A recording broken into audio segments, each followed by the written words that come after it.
so often dietitians are left off these plans? Yeah, I do. A lot are. Why are dietitians left off? Lots of reasons why dietitians are left out of most things. Poor advocacy. Oh yeah, no, it's that too, but it's also plan dependent and plan manager dependent and location specific. So depending on those people that are approving the plans and people that are obviously helping participants to develop their plan, a lot of the conversations are not always around the right things, or depending on what's being allocated and the funding that's been allocated at that time, it may not be advocated for absolutely, but it really just depends on who's approving the plans. Definitely, if we are engaged in the planning process, I've got a number of clients that have actually got dietetics over the line.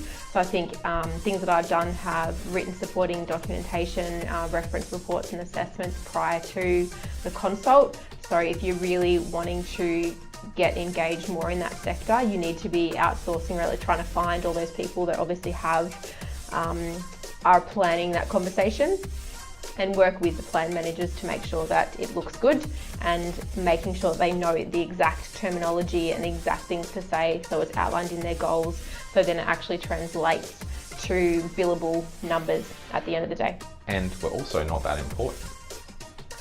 On the spectrum, like someone being able to toilet effectively or to have nursing care or occupational therapy care can sometimes be far more important and integral if their plan has only got a certain amount of funding or certain amount of allowances, so we become less important. So I think every profession has a problem with believing that they're the most important profession. So it's just thinking about whether or not you are, but also, obviously advocating and doing the right things and putting the right steps in place to hopefully be there when someone does need your support. I would love some tips for finding a mentor for getting my accreditation with DAA. Is that something you can help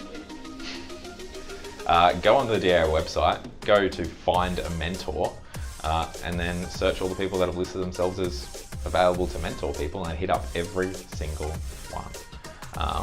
That's the easiest way.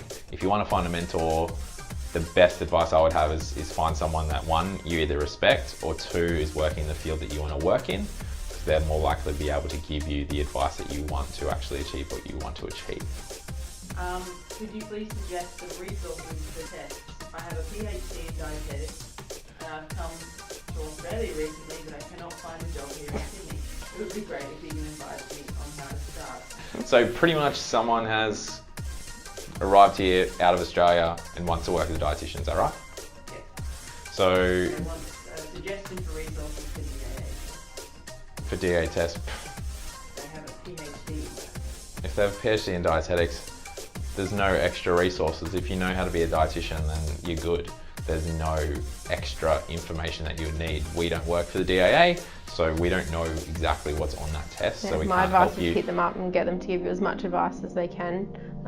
I know people that have studied for them and they're hard, but I think they're hard from a literacy language perspective, not so much from a content point of view. So if you know your stuff, you should be alright. And the You science just is need going to be the to same. learn the lingo.